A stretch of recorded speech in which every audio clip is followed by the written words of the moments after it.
connected on LinkedIn. Welcome. All right. Thank you, everybody, for joining us. I see the attendee mark growing and growing, but we want to get this started. This is going to be recorded. This is our second year presenting at Women in Product, and we're so excited to be here. We love the Women in Product community. We have coached with many of you, done workshops at many of your companies, and also just shared space and community together here in all the Women in Product events. If you're new to Real You Leadership, welcome. This is one of 2 workshops we have, Reaching Your Full Potential and Navigating Your Performance Reviews. I believe this will be recorded and shared in the Women in Product YouTube or any other channels like they did last year.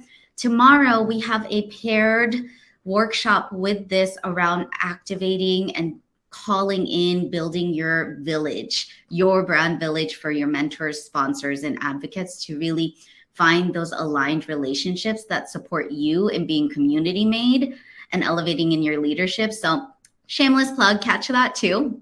And a little bit about me. My pronouns are she, her. I shared in the chat, which we still want to know, where are y'all calling in from or joining in from? I'm located in Ohlone Homeland, Oakland, California currently, and I am the founder of Real You Leadership, an ex-techie turned coach, consultant, and speaker. I used to work for enterprise sales with Booking.com and was the first account manager and senior account manager building the sales team and helping with our sales flows and processes for HelloSign, which is now acquired by Dropbox and is now Dropbox Sign officially recently. And I'm a leadership and negotiation coach for 200 plus BIPOC women and femme leaders and have trained thousands of more in many organizations. And I like to share some of my identities and how I show up in the world. I'm a 4'11" shorty Panay and proud daughter of immigrants.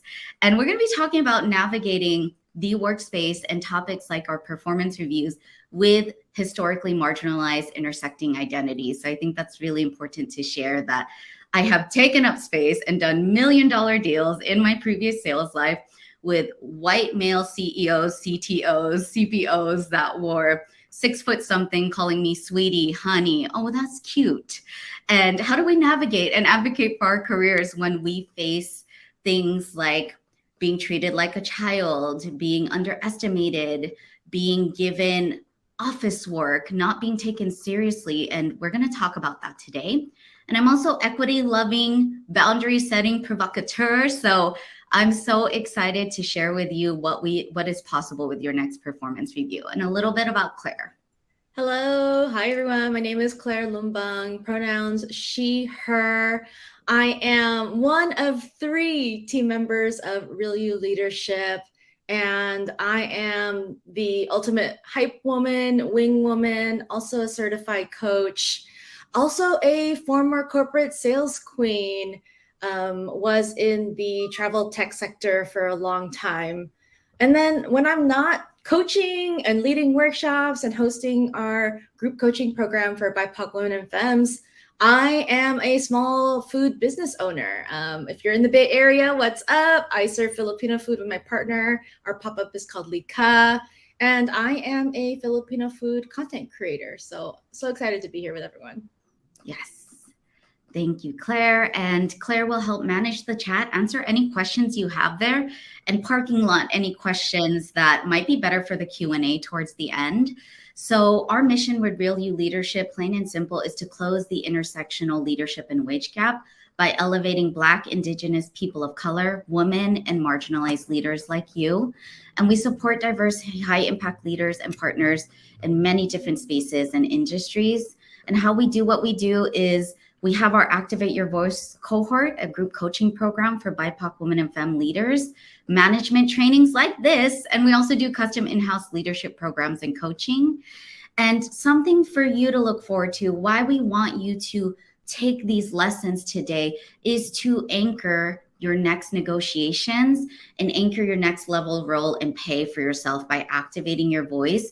That's you advocating for yourself daily leading up to your next performance review, negotiation, critical conversation in your role. So I'm going to share some receipts of how some clients have been able to make it really juicy for themselves and take the lessons and integrate it by advocating for themselves, like Dorothy, who became a communications director and negotiated 73% pay increase plus promotion plus back pay.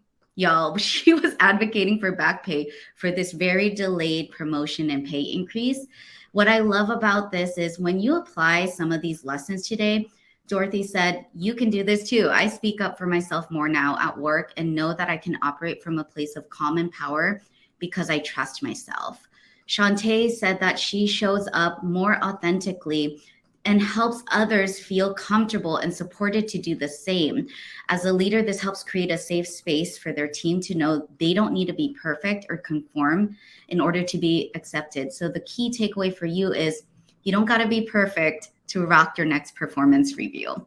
And Kalia, a director of product now, who was a product manager when we first started, then senior product manager, then director of product, who is very tapped into the women in product community.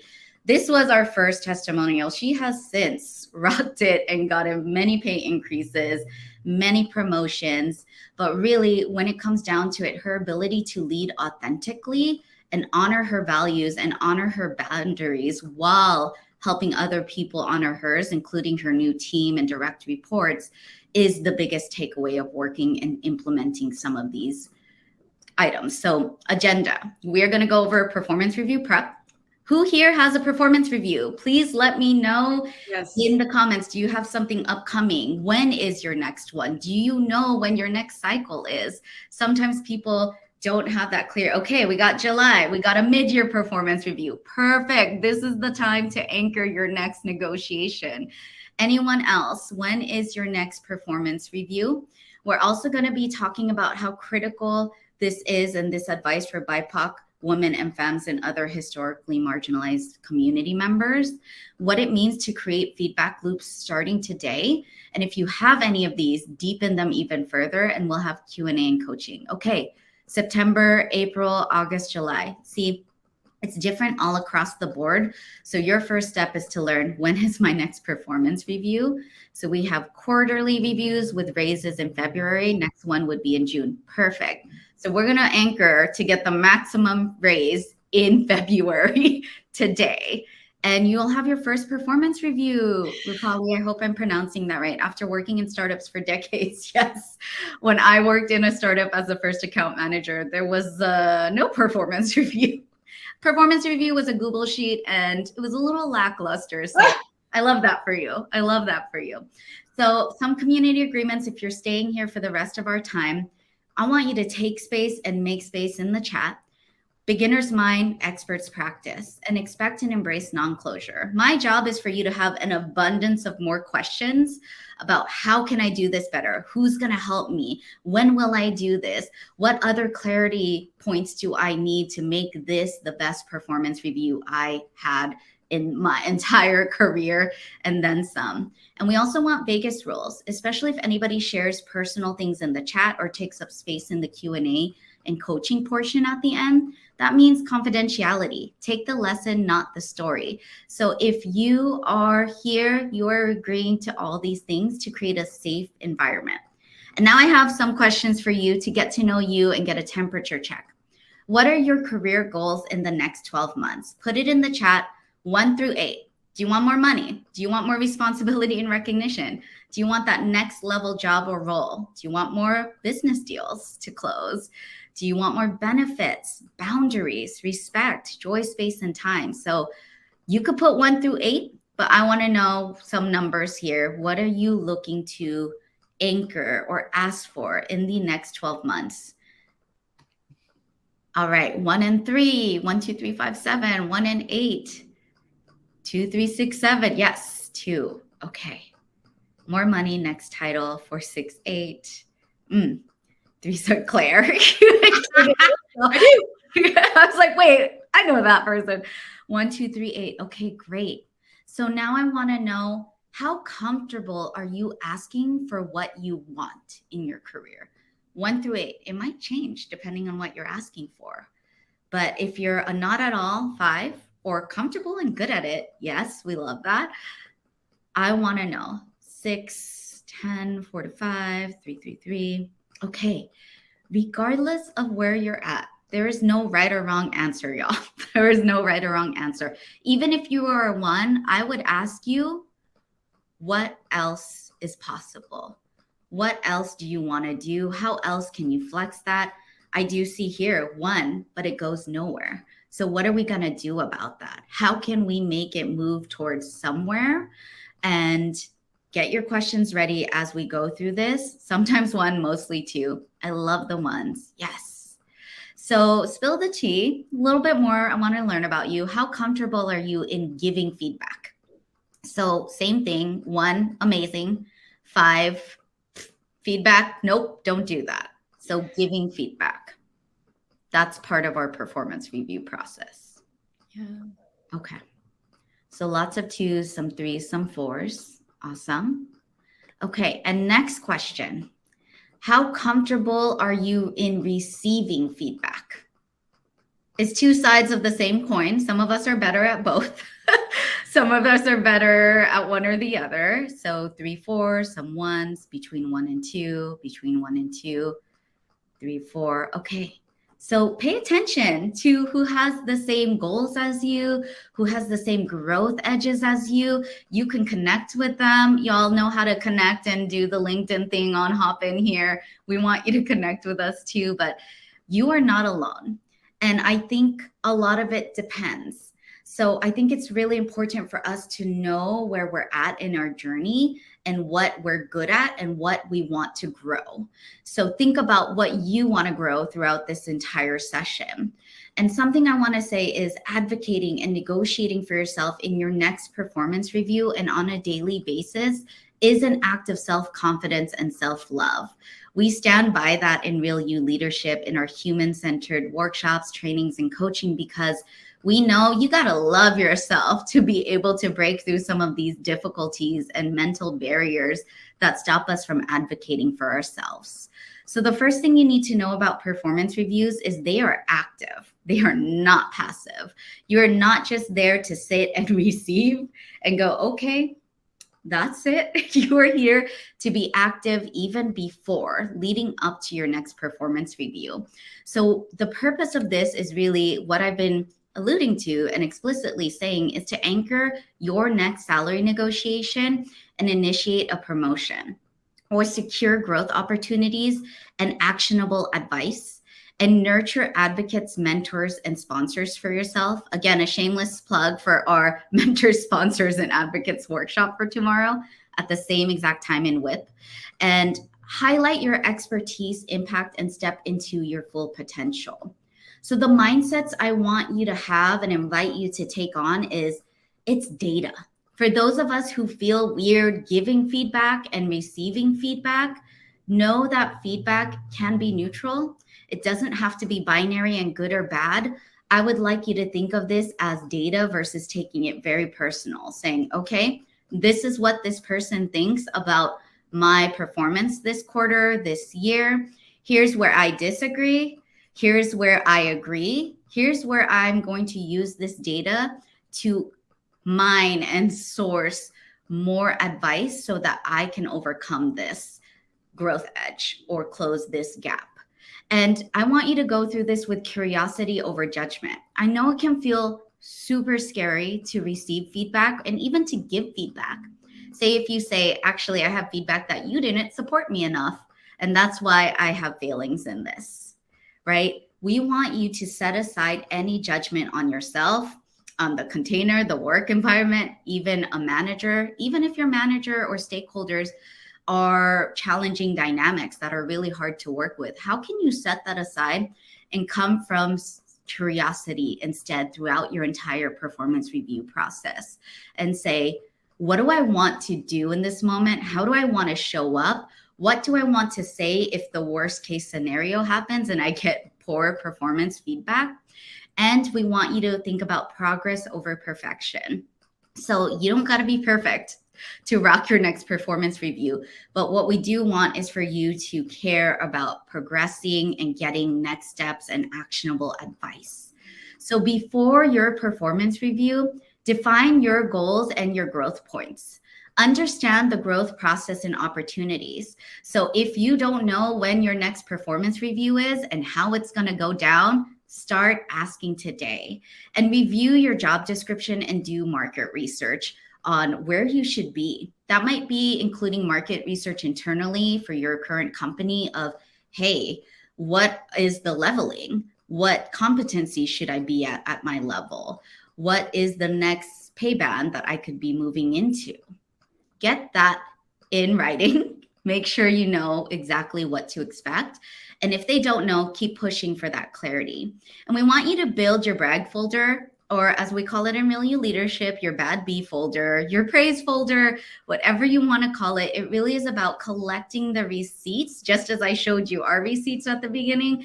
I want you to share and be ready to show people your receipts of your achievements. So I'm talking about any screenshots of someone saying, hey, Claire, you did a great job at that presentation. Hey, Claire, I really want to say thank you for doing X, Y, and Z. You're awesome. We couldn't have done this without you. And any tangible, qualitative, and quantitative feedback that shows the value that your work brings. Screenshot all of that. And be your own hype person and biggest champion every step of the way. So part of this is if you have a self-review, y'all, I can't say this enough. When you're like, what do I give myself? What should I give myself? Choose the best self-review. There is no humble in this. We don't want you to choose the stay humble review. We want you to choose the I'm the shit review. I am the best at what I do review. And here's what I know I want to grow in. It's about framing what you really want, even your gaps. And use all praise, kudos, and recognition you get to your advantage. Celebrate your achievements, brilliance, and value loudly. So this is about being your biggest advocate. This is one of our previous workshop attendees. Their company brought us in for a workshop for all their ERG leaders to enjoy and to get professional and leadership development. And they said they evaluated themselves as significantly exceeds expectations. That's what I mean by choose the best review for yourself. They said, my manager said they were surprised by that because they hadn't seen that during their tenure in the company. And they asked why I evaluated myself like that. The next day, they brought a bunch of their deliverables, what they contributed, even their ERG work. And they said, I don't know how many other people are doing this, but I am. And it's benefiting our APIs community and this company. So I stand by my evaluation for myself. What are you willing to stand for? This is why we say this is about self-love. This is about self-commitment. This is about valuing yourself. And they said several days later, their manager happily changed their evaluation for them to exceeds expectations. And they also were able to move towards a promotion, basically. So know that you can also challenge evaluations and what people have of you. And you got to come correct with that data on your end, because our managers, our stakeholders might be so busy. They are not paying attention to our performance every step of the way. So make sure you also tell them, hey, before my performance review, how can I share with you my biggest achievements today? So you know, what's the best way? Can we schedule a meeting? And I see that. Wish they conceded so easily. So would love to know what questions you have specifically for your specific situation that maybe we can bring you up here in the Q&A. Sometimes it's easy, sometimes it's not. I'm not going to sugarcoat it. We have a lot of clients who have to keep advocating and pushing hard, and I feel you. So things to look out for, different formats. Self-evaluation, grading, rating scale, 360 reviews, developmental checklists. It's your job to find out what your performance review format is like and getting clarity on the process. So again, things you can ask. What's the evaluation criteria? Will there be an opportunity to discuss compensation? Are there other decision makers? What's the best way to share my achievements with you?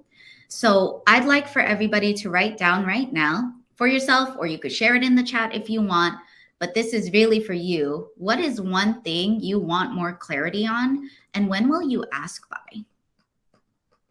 This is really critical. Don't say, I'm going to ask 1 month from now, 2 months from now. We want you to ask today. And during, listen critically to feedback. So when you are in this performance review, we want you to listen for the gems. What is it that I can expand on? Where do I see opening for me to advocate for myself, to push back, to affirm myself, and use the data to hype yourself up and ask for next level growth advice that is clear and actionable and aligned with your stakeholders, and build those feedback loops that we're going to get to towards the end of this presentation.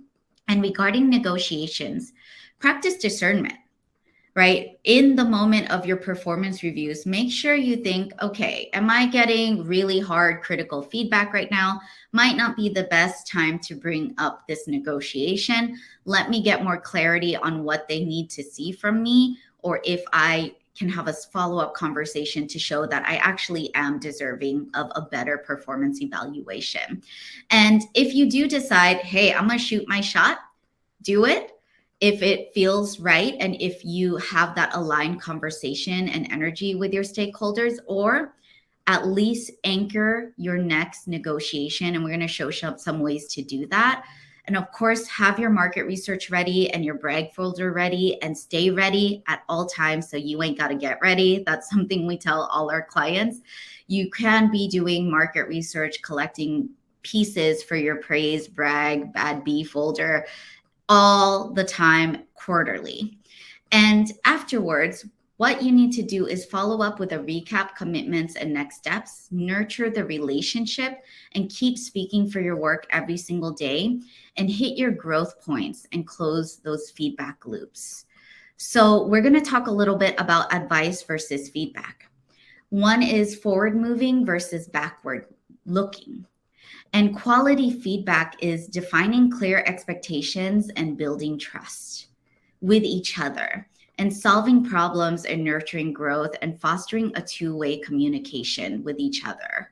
And it can be challenging because for those of us who were, the 3s, the 4s, the 5s with giving or receiving feedback, y'all, we've never seen it done well.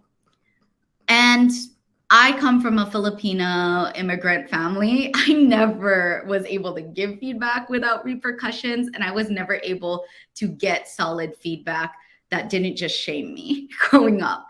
I love my parents, and that was the truth. So as I went through my career in tech, I didn't really see good examples still of feedback. People did the positivity sandwich thing, and then it would feel so cluttered, and I would be like, wait, am I in trouble? But you also praised me? Or people would be awkward or gatekeeping any sort of feedback from me. So a lot of us have never seen it done well, and there is so much insufficient professional training and manager trainings out there that really don't know how to normalize how critical and important and easy feedback can be. It can be a way of life in our workplaces. And also sometimes feedback giving and receiving can be awkward for people who are used to doing this face-to-face, in person versus remote and hybrid. And of course, we have so many competing priorities, you and your stakeholders do, right? So giving and receiving quality feedback is complex because of the lack of role models. Maybe your company or your organization has really poor, solid feedback systems, and people can be really uncomfortable and feel like I'm being too vulnerable, or I'm too sensitive, or this is going to be considered a weakness, and I can't be giving that out to people. And of course, you might think it is so rude and unkind to give clear, direct feedback, but let me tell you, it's not. It's the right thing to do. It's the kind thing to do, to be direct and clear in what you're seeing, what your needs are, and what growth you want to see. And differences in communication styles, like if you have differences in communication styles, channels, and priorities than your manager, get really clear on that for anybody that is in charge of your performance review, and get aligned in what do we want out of this for you as my stakeholder and for me as your direct report. Because what we don't want in your performance review, and I suspect some of us have gotten this, really vanilla, bland, generalized feedback, like just keep doing what you're doing. Hey, you had a great quarter. I think you can do better.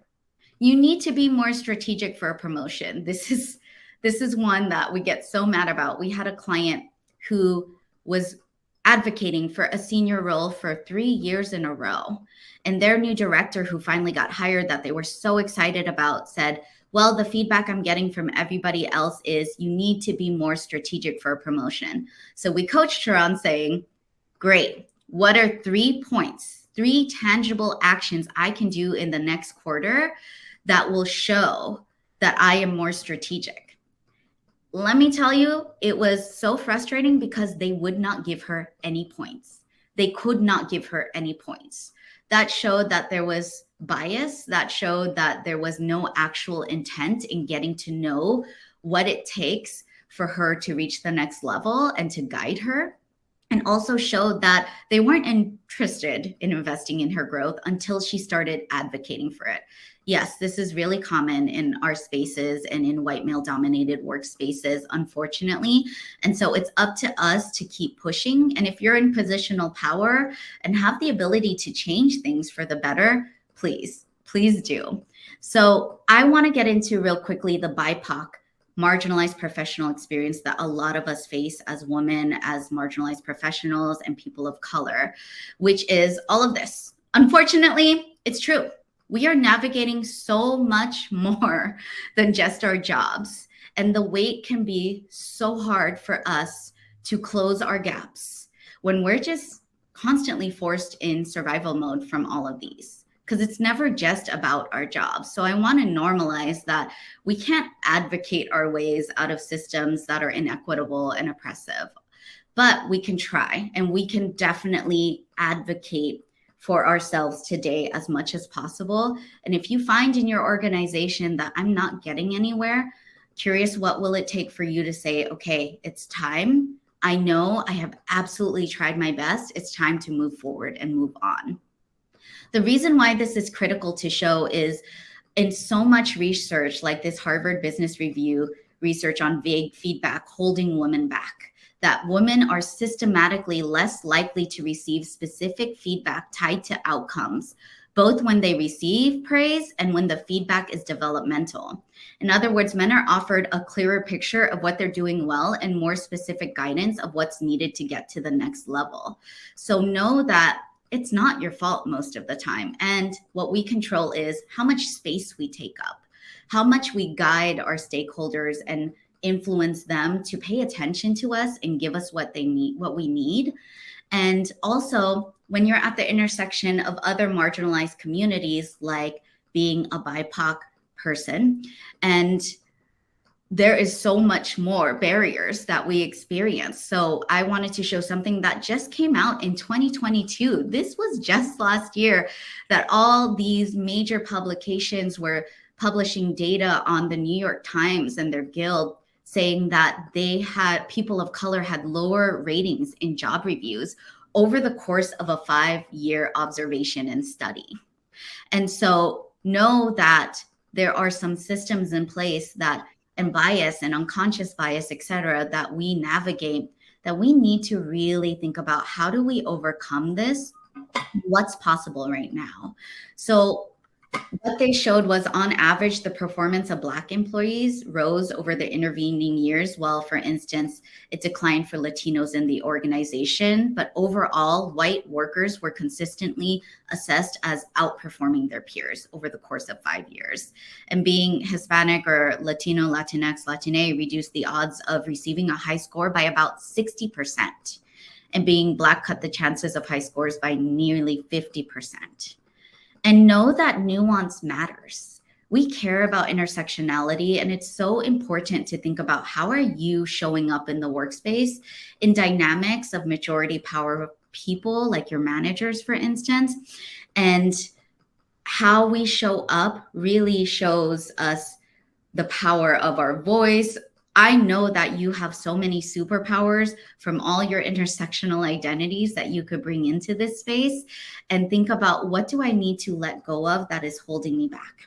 For instance, as the daughter of Filipino immigrants, I had to let go of people pleasing. I had to let go of perfectionism. I had to let go of my fear of rocking the boat and getting repercussions in order to start advocating for myself and get my first promotion and get a $20,000 increase in pay, or above that, actually. And that took everything out of me during a performance review, but that taught me everything I'm teaching you today. So one thing you need to know is that no feedback in your performance or annual review should ever be a surprise. Even the good stuff. Even the good stuff. I can't tell you how many of our clients said, whoa, I didn't know people loved me this much and actually paid attention to me this much and praised me this much and my achievements. That should never be a surprise. That means people are not saying it to you, or you're not absorbing and receiving praise and showing that, yes, I am a confident leader. I am a confident expert. And thank you for recognizing me throughout the entire year, not just your performance review. And what we want you to do is ask for help and be clear about the growth you seek. So it is critical for you to get that feedback all day long and start advocating daily. So here's some ways you can get feedback to that critical advice. Instead of asking, for instance, how did I do presenting in that meeting? It's very generalized. So we want you to always tie toward your statements, your questions, your requests for help and advice to specific outcomes, and to show I am worth investing in, and to show I have desire to learn and grow my professional and leadership skills, and being really specific about the outcomes that they can help observe with you. A goal of mine is to be an expert speaker, and I appreciate your advice, boss. Based on that presentation, what are 3 points of improvements I can practice next time? Another one, instead of saying, how can I get some management experience?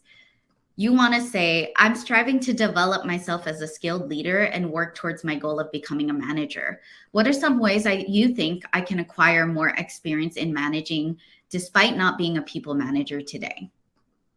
So we're actively saying, I get it. I know I'm not a people manager, and that's my goal. So I need you to help me be a better manager. What are some gaps that I can fill? What are some projects I can take on? How else can I do this and show you that I mean business, that I really want to rise in my career and be a people manager one day? Another example is, am I growing as a product manager? I want to keep growing in my technical skills because I know that's my growth edge. I know we work with a lot of product managers who are like, my growth edge is I'm non-technical. I'm a non-technical product manager. So if that's you, this is a good line to go to and claim it and not be ashamed of it and say, so far, here's what I've done, because that indicates to your stakeholders that I'm actively working on this, whether or not you know it, but now you know it. And what project do you think I should take on to reach my next level in the next 6 months? So I wanted to share another receipt from somebody who joined this very workshop last year and said, I wanted to share that I had a mid-year performance review, used the advice versus feedback framework, and it led to my new manager offering me a cool leadership role on an upcoming project and to mentor another individual contributor. And so what's really important about this, because I believe it was about 6 months after they attended this workshop, they started creating feedback loops and getting that advice. So feedback loops are where 2 parties check back in together after implementing advice and cultivating a safe and trusting relationship to grow together to create a win for you, a win for them, the team, and the organization. And really what our goal is to promote growth, development, and full potential for you. That's your full leadership potential, your full expertise potential, professional potential, and of course, your full earning potential. So what you want to do when you design your feedback loops with your stakeholders is give and receive feedback, whatever it is, give and receive advice. So, okay, I got this feedback. I'm not strategic enough. I need advice on that. The feedback is backwards looking. Now we need to move forwards, and I need some advice. And then we're going to design a plan and a check-in upon the agreed upon next steps. And I'm going to implement that. And I'm going to check back in with you in the ways that we said we would. And we're going to go over feedback. Hey, here's what I tried. Here's what didn't go well. Here's what did go well. Here's how I failed. Here's what I'm learning from that failure. What else do you see as next? And we're going to keep building more feedback loops and keep building that momentum over and over again, which accelerates our growth. And here's some ways you can do this. Feedback looping. Thanks for your advice. Can you tell I like scripts? We got a lot of scripts for you and some downloadable freebies we have as well. So thanks for your advice on how I can grow my technical skill set. I'd love to review the outcomes of this project I took on and share how I integrated what I learned from you. When is a good time this week to go over it? Or I've got my market research and a list of my achievements ready to go. Let me know the best way to share these with you. What else do you need from me to go to bat with HR? Or I integrated your advice and I'd love to go over what went well, what could have gone better, and talk through what else I can do from this point. My main goal is to make sure I'm still on track to move up the promotion ladder. When can we schedule a check-in to get aligned on this? And know that when you create aligned communications, your job is to make sure all three of these are set. Did we say the thing? Did we both hear the thing? And did we both understand the thing? So you want to audit for understanding. If you feel like any of these questions are a no, then you got to go back to this and say, what do I got to say again? Did we hear each other? Do we understand each other? Make sure that we are fully aligned and connected. So now I want everybody to write down what's one piece of advice you'll commit to asking for in the next week. And I'd love to see that in the chat here. What's one piece of advice you'll commit to asking for in the next week? Even if it's clarity on the process, even if it's, hey, can we talk about professional development next week? Or can we talk about where I'm at? Or can we talk about my biggest goals in the next year, right? What's one piece of advice you'll commit to? Or how can I be a better teacher? How can I be a better leader? Oh, wow, this is awesome. Yes. What's the performance metrics you are calibrating against? How are you filtering out bias in this feedback? We love that, to ensure there is objective measurement of deliverables and impact rather than comparison of personalities. Yes, we also train people managers how to have unbiased performance reviews and take out bias and language that is personality based versus actual business and impact based. I love that. Advice on developing my leadership skills to help me towards the management track. Yes. So think about, how am I going to frame that? And how am I also going to, again, share, this is what I'm already doing. So when you ask for that, share where you are, share how you know you've grown, and share what you believe your growth edges are. And this is how I believe you can help me. Here's what I admire about your ability to lead and be a manager, and I want to be on track with you. How do I build direct feedback loop with someone of the XFN partners rather than hearing it from my manager? That's great. You should join tomorrow's workshop on advocates, sponsors, and mentors to get to diversify your, basically your brand village or your board of executives, et cetera, whatever you want to label it as. We will definitely be going more in depth about that. So normalize practicing self-advocacy on a daily basis. Know that, y'all, I believe in you. We know that everybody in Women in Product in this community are brilliant. You are worthy of reaching your full potential, and we know you can go after it. And if you ain't going to get it here, we want you to at least try to get it where you're at right now. And if you believe, I have done my best, I have given my all, I have advocated for myself as much as possible, I have diversified my sponsorship, really tried to go out there, really tried to get the right mentors and key stakeholders in place, and I am not fully reaching my full potential here, know that you are able to go after it somewhere else. But definitely, we want you to shoot your shot. We want you to advocate for yourself and activate your voice.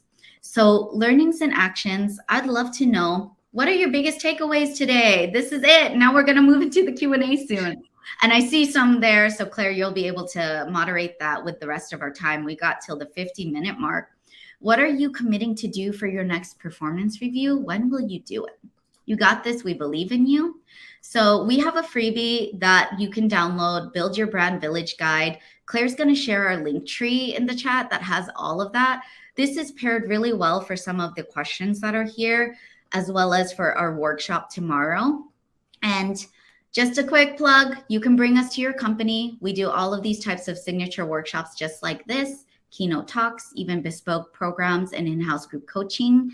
And if you are a BIPOC woman and femme leader, whether rising, aspiring, or established, and you want to take up all the space and activate your voice and get more trainings and coaching with a community that understands you and is ambitious and loving as you, join us and activate your voice. We're enrolling for our June 2023 cohort, and we have seats left. A little bit more about what's possible. Janie, a senior scientist, got a 10K raise, advocated for more visibility and opportunities, and even established boundaries with family and managers. So what you do in transforming your leadership is in and out of work. Know that. And Natalie, a badass technical program manager at Disney Streaming, was able to increase pay, promotions, and badass boundaries, and said, my biggest learning is probably a renewed confidence and faith in myself and my instincts. I've gotten so much better at being me. There's a reason why we call this Real You Leadership, because we want you to be the real you as you navigate any space you're in, no matter who is in the room. And Angel increased compensation by $20,000 and a double promotion in 6 months from working with us, and said she was proud of making an investment in herself and glad that she saw through all of the navigations and negotiations instead of no. Now she asks, but what's possible? And I found limitless inspiration and empowerment from that. So if you've got any questions, let us know. I also want to shout out the survey. Please give us a survey for this, rating for this. We'd love to know how we did, what you found valuable, any growth points for us too. We love feedback. So connect with us on LinkedIn here. We got our LinkedIn profiles in our profile here. And now we can go into Q&A and coaching. So thank you everybody for going through that. That was a marathon trying to get through all this thickness in this slide deck to give you as much possible. This is typically a much longer training that we do, but we got a limited time space. So I hope that what we did share with you today was impactful, and you can even take 1% growth points with you to integrate in your life today. So thank you so much.